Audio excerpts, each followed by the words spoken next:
మహాగణాధిపతయే నమః. శ్రీ గురుభ్యో నమః. శ్రీమాత్రే నమః. శ్రీమాత శ్రీ మహారాజ్ఞి ఛానల్‌కి స్వాగతం. అందరికీ చైత్ర పౌర్ణమి శుభాకాంక్షలు. చైత్ర పౌర్ణమి యొక్క రహస్యాలు, ప్రాధాన్యత, పురాణ కథ, హనుమంతుని ఆరాధనకి పౌర్ణమికి ఉన్న సంబంధం తెలుసుకుందాం. చైత్ర పౌర్ణమిని మహాచైత్రి అని కూడా అంటారు. సముద్ర స్నానం ఈ పౌర్ణమికి గొప్పదని శాస్త్రాలు తెలియజేశాయి. ఈరోజు చేసిన సముద్ర స్నానం, దానం, జపం కొన్ని కోట్ల రెట్లు ఫలితాలను అందిస్తుంది. మహాభాగవతం మార్కండేయ పురాణంలో ఉన్న కథ ఒకటి తెలుసుకుందాం. బలరాముడు కురుక్షేత్ర సంగ్రామం జరుగుతుందని ఇరుపక్కలా ఉండకుండా తీర్థయాత్రలకు బయలుదేరి వెళ్ళి పవిత్ర గంగా, కావేరి లాంటి పుణ్యనదుల్లో స్నానం చేసి నైమిసారణ్యం చేరుకున్నాడు. ఆ సమయంలో 88,000 ఋషులకు సూత మహర్షి పురాణాలు చెబుతున్నారు. బలరాముడు రాగానే ఋషులందరూ లేచి నమస్కరించారు. సూత మహర్షి లేవకపోవటం కోపం వచ్చింది బలరాముడికి. ఆదిశేషుని అవతారం కోపాన్ని అదుపు చేసుకోలేక చేతిలో ఉన్న దర్భలను కొడవలిగా మార్చి సూత మహర్షి మీదకు విసిరాడు. అది తగిలేసరికి సూత మహర్షి మరణించాడు. ఈ ఋషులలో కొంతమంది ప్రముఖులైన వారు బలరాముని వద్దకు వచ్చి, పురాణాలు చెబుతున్న వారు బ్రహ్మతో సమానం. వారు లేచి ఎవరికీ నమస్కారం చేయనక్కర్లేదు. కాబట్టి మీకు నమస్కారం చేయలేదు. మీ యొక్క తమోగుణంతో బ్రహ్మహత్యా పాతకాన్ని చేశారు. బలరాముడు బాధపడి తన తపశ్శక్తితో సూత మహర్షిని బ్రతికించాడు. తరువాత దీనికి ప్రత్యామ్నాయం ఏమిటి బ్రహ్మహత్యా పాతకం పోగొట్టుకోవటానికి అని అడిగితే, దేవగురు బృహస్పతి వచ్చి, నాయనా బలరామ, నువ్వు బాధపడవద్దు. చైత్రమాస పూర్ణిమ రోజు సముద్ర స్నానం చేసి నీ బ్రహ్మహత్యా పాతకాన్ని పోగొట్టుకోమని చెప్పారు. ఆ విధంగా సముద్ర స్నానం ఆచరించాడు బలరాముడు. మార్కండేయ భాగవత బృహస్పతి సంహితలో కూడా ప్రామాణికంగా ఈ విషయాన్ని తెలియజేశారు.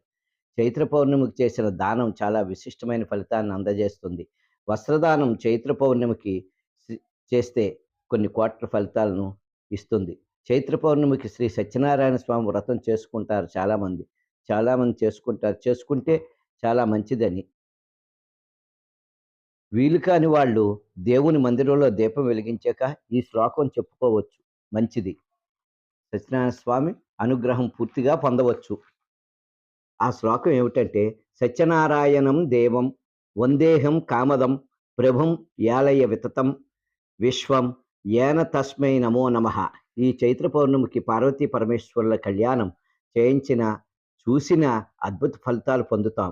ముఖ్యంగా భార్యాభర్తల మధ్య గొడవలు ఉంటే తగ్గుతాయి. మరొక విశేషం ఏమిటంటే, హనుమత్ జయంతి ఈ రోజు చేస్తారు కొన్ని ప్రాంతాల్లో. అసలు హనుమత్ జయంతి పరాశర సంహితలో చెప్పినట్లుగా వైశాఖ మాసంలో కృష్ణపక్ష దశమి హనుమంతుడు పుట్టినరోజు. చైత్ర పౌర్ణమి రోజున హనుమత్ విజయోత్సవం జరుపుకోవాలి. విజయోత్సవం అంటే రామాయణంలో వివరించిన విషయం. రావణాసురుడిని సంహరించాక శ్రీరామచంద్రుడు సీతా సమేతంగా అయోధ్యకు వచ్చిన తరువాత ఆ అపర పరాక్రమవంతుడు హనుమంతుని వలన ఈ విజయం సిద్ధించింది అని శ్రీరాముడు తలచి హనుమంతుడిని సత్కరించాలని నిర్ణయించుకుని అయోధ్యాపుర వీధులలో హనుమంతుని సత్కరించి ఈ ఊరేగించాడు. అలా హనుమంతునికి విజయోత్సవం చేశారు.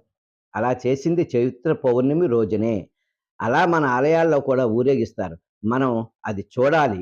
లేదు, ఆంజనేయ స్వామి ఆలయానికి వెళ్ళి ప్రదక్షిణలు చేసి దర్శనం చేసుకోవాలి. ఈరోజు హనుమంతుని మంత్రం ఒకటి చెప్పుకుంటే వీలైనన్ని సార్లు చెప్పుకోండి. కనీసం 21 సార్లైనా చెప్పుకోవాలి. ఆ మంత్రం ఏమిటంటే, దానివల్ల విజయం సిద్ధిస్తుంది. శ్రీరామదూతాయ హనుమతే నమః. శ్రీరామదూతాయ హనుమతే నమః.